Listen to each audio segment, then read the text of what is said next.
And when you think about the lifetime, like the longevity of your book, I think that's where the pressure comes. So here's the thing that I say, my editors say, my mentors have told me when I'm working on my books, and I hope it helps you too, okay?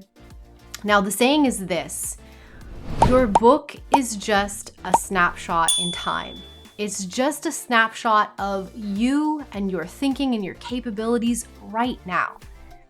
And over time, you're gonna grow, you're gonna develop, and hopefully, if you continue to evolve, you continue to strive and push yourself, you can write more books in the future, right? So I want you to realize that yes, it's important. Yes, it's your legacy. It does matter. The quality should be as good as you can get it. And at the same time, the book is just a snapshot in time. And it's better to get it out there into the world where it can make a difference for people, rather than hold on to something and hope that, you can do it in 10 years and it'll be perfect. So many people, in fact, wait until the end of their lives to write their book, to write their memoir. And I think that that's such a shame, because all of those moments in time before that current present state, right? Them at 75 or 80 even, right? Or 85 even. There's so many other times in their life where they had something to share, they had something important, and they could have grabbed that snapshot in time and written a book at that stage of their life. So I want you to think about this, because this is the truth of writing a book. The book you write today, published today, will not be the same book that you would write in 5 years or 10 years or 20 years. As you evolve, the books that you would write would also evolve. So know that and go into it, relax a little bit, and realize it's a snapshot in time for right now, okay? And so you want to think about it like this: I'm going to do the best I can with this book right now, today, knowing that it's just a snapshot in time. It's capturing my present, where I'm at right now. I'm going to do the best that I can. I'm going to give it my best.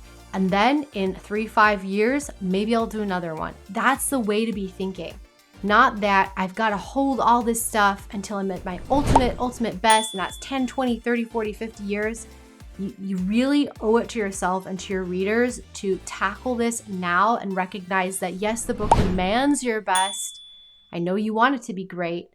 And also, there's a gift in releasing that content into the world. A gift for you, a gift for the people that you work with, your students, your clients, a gift for your network, right? So you want to get that out there to them, to your readers, okay? So that's number 3. Number 4 is the book demands consistency. It's the fourth reason why this is a journey of personal development, because the book demands consistency. It demands that you show up consistently a little bit every day, every week, every month until it is done. And hopefully it's just every month and not every year, because if it's stretching into years and years that you've been working on it, that means that your strategy of writing, your strategy for planning is not strongly enough in place, and you need to get that sorted out so that you can crank out books in a matter of months or weeks and not a matter of years. If it's taking that long, then chances are there's not enough clarity about the who, the what, the why, and we have to come back to that, okay? So the book demands consistency. It demands that you show up consistently, multiple days, weeks, months in a row, to do a specific action, to do a specific repetitive task. Now, I don't know about you, but consistency is one of the things that I work on every single day. Consistency to eat well, to hydrate, to sleep well, to be patient, to exercise, to walk more, to make sure that I'm taking care of all my responsibilities, right? Like, consistency, I know, is something we all want to build. And so the book demands that like tenfold. The book demands that you are able to show up consistently, avoid distractions consistently, sit down, plan, write, market, and publish and launch and relaunch consistently over time.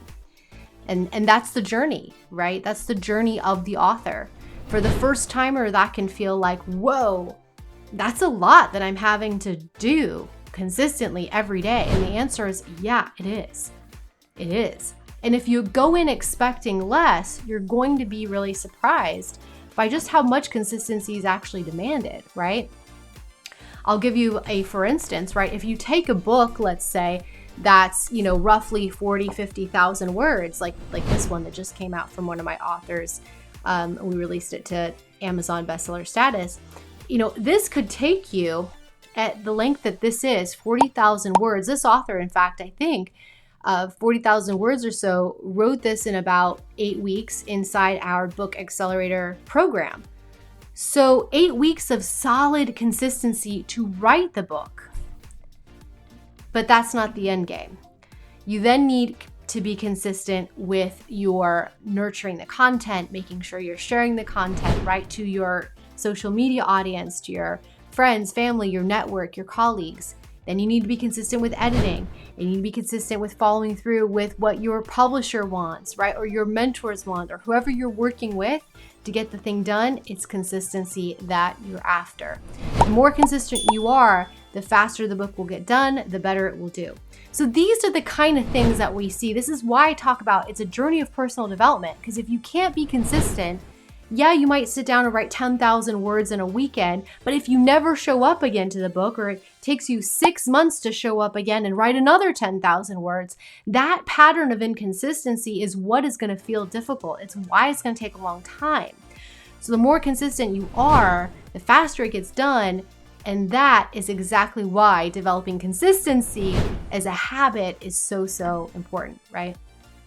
So it demands consistency, demands you to develop that as a habit. And because that's a habit, because it's part of your own personal evolution to become more consistent, that's what makes this a journey of personal development. It's not all about, let me make sure my grammar and my diction is correct. It's not all about that. It's also about, let me make sure that I'm showing up every single day to write and put down the exact number of words that I need to be putting down to get done by my deadline.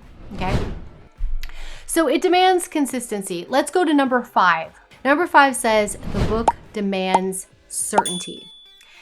And what I mean by certainty is that you want to be certain of your goals and where you're headed. So think about your level of certainty with your book. Do you know, hands down, what you're trying to accomplish with it? And I ask this with a level of importance that I don't think a lot of people give to the book. I think a lot of people forget how important it is to ideate on where they're actually headed. You might be surprised to know that a lot of the people that I talk to that are first-time authors who've never written a book before, they don't have a good solid answer about what their goals are for the book. I will ask them, for example, where do you see yourself with a book in 3 or 5 or 10 years? What do you want it to be doing for you? What do you picture? What do you envision? Talk me through it. And I'm listening for the level of detail. I'm listening for how well they have these goals nailed down. I'm listening for how specific it is.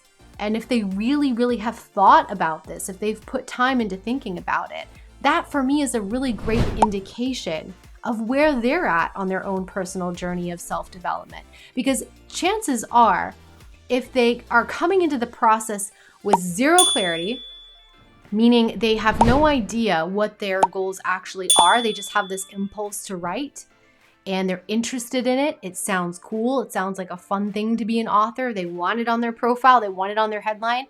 If folks are coming in from that standpoint and they have zero clarity about where they're going to be in 3-5 years with the book, I know they're going to struggle.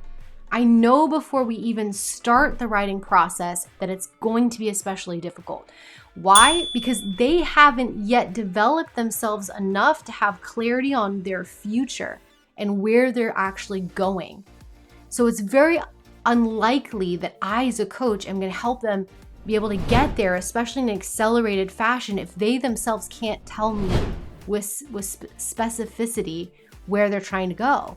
So that's why we kind of break it down and say, what are your goals? What do you see for yourself? Who are you becoming in the process of writing your book? What type of author do you see yourself being? Is this the only book you want to write? Are there others inside you? Let's really think about it. And the more that we can crystallize those ideas, the much more likelihood is that they're going to be able to hit their goals, okay?